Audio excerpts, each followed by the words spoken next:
Hello' অসমবাসী ৰাইজ, কি খবৰ আপোনালোকৰতো? বহুত দিনৰ পৰা ভাবি আছিলোঁ যে মই ভাপত দিয়া লাড়ু খাম।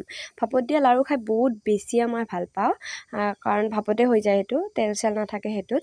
তো সেইটো খাই ভাল পাওঁ, সেইটো কাৰণে নাৰিকল কাটি আছোঁ মই। ইমান খাওঁ, তথাপিও ইমান মানে ক্ষীণ ক'বই নোৱাৰোঁ। অলপমান শকত হ'লে তথাপিও ক'ব লগা নাছিলে, খায়ে থাকোঁ তথাপিও শকত নহওঁ। আৰু এইফালে চাওকচোন, ল'ৰা মানুহ নাই কাৰণে ইমান কষ্ট। সেয়া দেখিছে দাখন কিমান জোৰকৈ পৰিছে, ভাগ্য মোৰ ভৰিত নালাগে।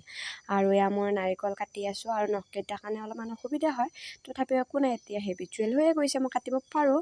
আৰু আমাৰ নাৰিকলকেইটা দেখাতে ডাঙৰ, ভিতৰত গোটেই বেয়া হৈ থাকে, সেইটো কাৰণে মই ভাবিলোঁ আগত কাটি চাওঁ, ফালি চালে গম পাম ভাল নে বেয়া।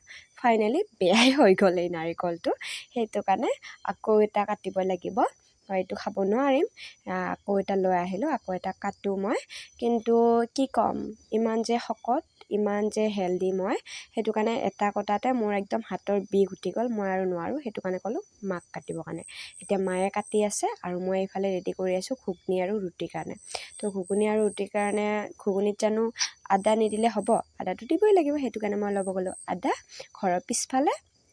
তো আদা লৈ আহিয়ে মই ৰুটিটো খোৱা দেখুৱাই নহ'লে লৰালৰিকৈ মই আহিলোঁ পিঠাগুড়ি খুন্দিবৰ কাৰণে। তো পিঠাগুড়িটো খুন্দিলোঁ, কাৰণ নাৰিকলটো কাটিছোঁ ভাপত দিয়া লাড়ু খাম কাৰণে। তো সেইটো হৈ গ'ল।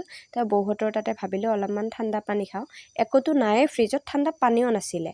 তো এয়া লাড়ু হৈ গ'ল আমাৰ ভাপত দিয়া, তাৰপিছতে টেঙা খালোঁ। তাৰপিছত এয়া আহি গ'ল পাৰ্চেল। দুপৰীয়া সাজটো এয়া চিম্পুলকৈ বেঙেনা ভাজি, পটল ভাজি, পাপৰ এইবিলাকে আছিলে। খাই বৈ আমি ৰেডি হ'লোঁ, আমি সৰু বাহঁতৰ ঘৰত যাম বুলি চবে ৰেডি হ'লোঁ। আৰু আমাৰতো ৰাস্তাটো গমেই পায় আপোনালোকে, ইমান ভাল, মানে কি ক'ম আৰু, বহুত বেছিয়ে ভাল। চৰকাৰে বহুত দিনৰ পৰা দিম বুলি কৈ আছে, কিন্তু কেতিয়া দিয়ে গম নাপাওঁ, কিন্তু দিব আৰু কেতিয়াবা। তো এয়া গৈ আছোঁ আমি চবে, নুকু, মই, বাহঁত। আৰু নুকুক চাওকচোন ইমান শান্তকৈ বহি আছে।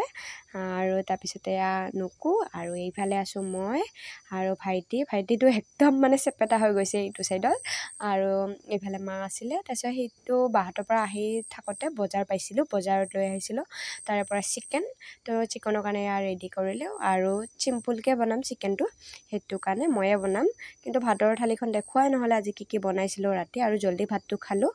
আৰু মামীহঁতো আহিছিলে, সেইটো কাৰণে আনিছিলোঁ চিকেন।